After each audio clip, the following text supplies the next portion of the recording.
On this edition of the News Review, we have John White, writer and political analyst, joining us from Edinburgh. Also, Samuel Geddes, journalist, joining us from Melbourne. Gentlemen, welcome to the program. Let's start off with Mr. White in Edinburgh. How is the West's arms supply for Ukraine affecting this conflict, in your opinion? Is it prolonging the war? Is it helping boost Ukraine's defenses in a meaningful way? How do you see it?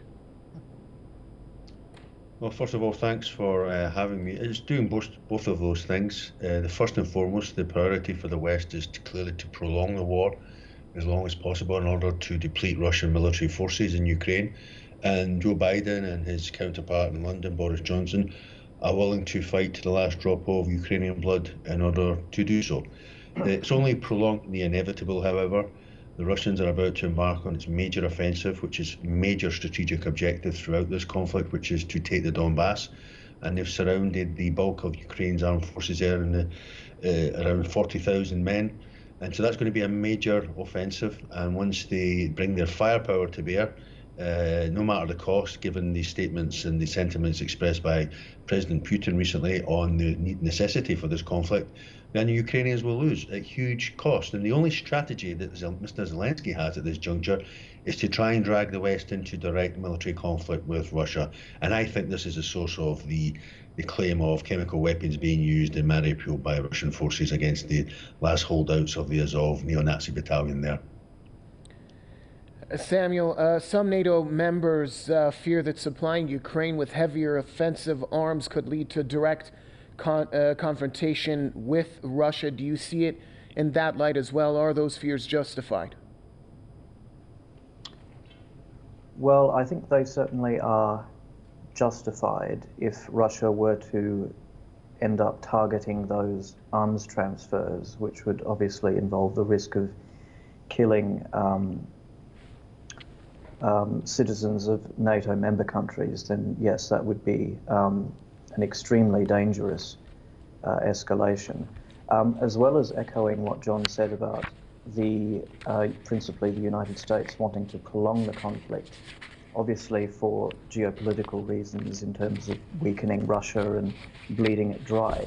I would say that in general, the war seems as though in the immediate and medium term it will be enormously economically lucrative for the United States. Not only has it really reshaped the energy system in the US's favor, as it will now be supplying a large share of Europe's energy needs into the future, but it has more or less effectively cornered the global agricultural, petrochemical, fertilizer, and of course arms industries that both Russia and Ukraine were key players in before the war, and from now on it seems will very likely not be. So that means an enormously enlarged market share for key US industries. So I can't say that I have direct evidence of that, but it would seem that that may well be a motivating factor in the US willingness to, as John said, fight Russia down to the last Ukrainian. Well, gentlemen, stay with us as we want to take a look at some online reactions to this news.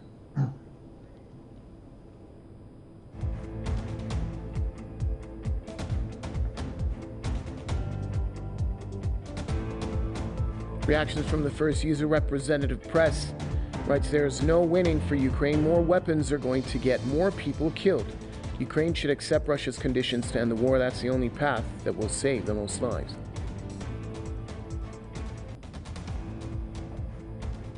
JJNT writes, "The beneficiary of the conflict between Russia and Ukraine is the United States. 1, it's able to sell expensive oil and gas to Europe. 2, it's able to sell weapons to Ukraine. I firmly believe that if the US and NATO do not send weapons to Ukraine, the war must end and peace will come."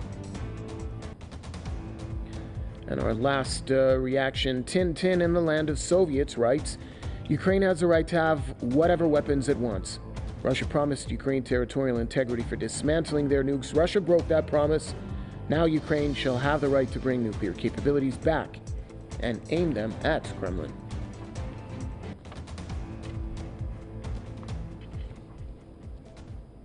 Back to our guest, John White. Ukraine has been complaining about Western arms not coming in quick enough, and the U.S. has said that Kiev will need months of training in order to operate some of the weapon systems. Why do you think the U.S. is moving slowly in providing this heavier artillery?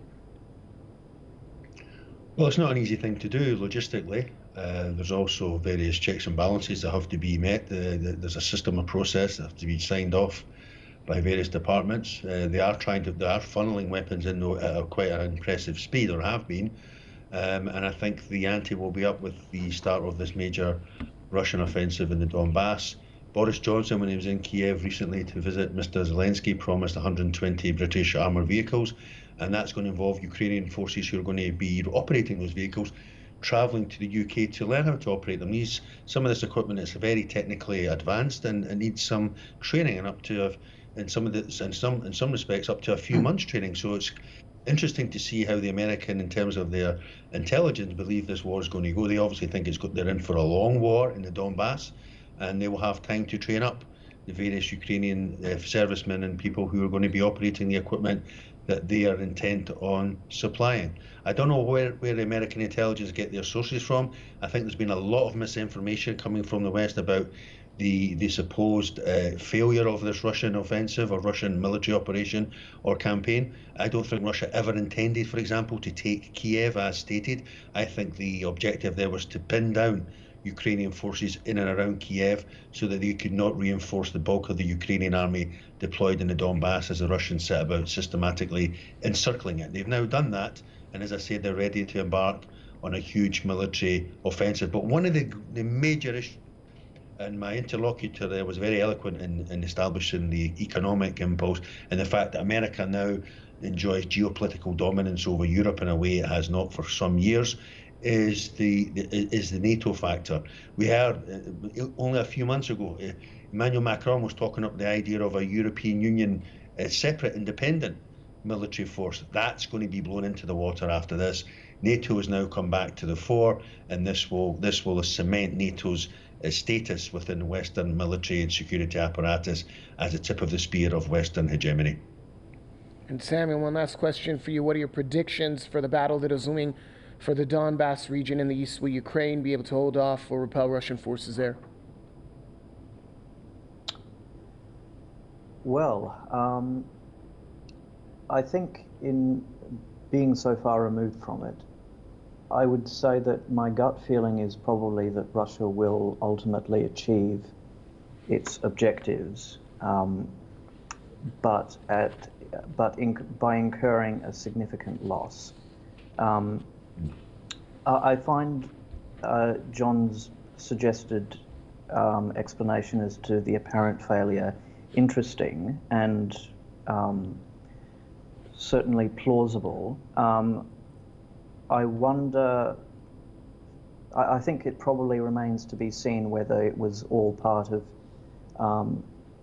the overall Russian plan, which, at least on the surface, after the first few days, seemed to run into quite significant difficulties. So they will have another opportunity to show their operations at full strength when this new offensive does indeed happen. I expect, yes, it will be an extremely bloody affair. Both sides will pay an enormous cost in blood and treasure, and the massive arms shipments coming from the United States and Europe to the Ukrainians are only going to intensify the ferocity of the fighting, and, as has been said, to prolong it. All right, thanks a lot.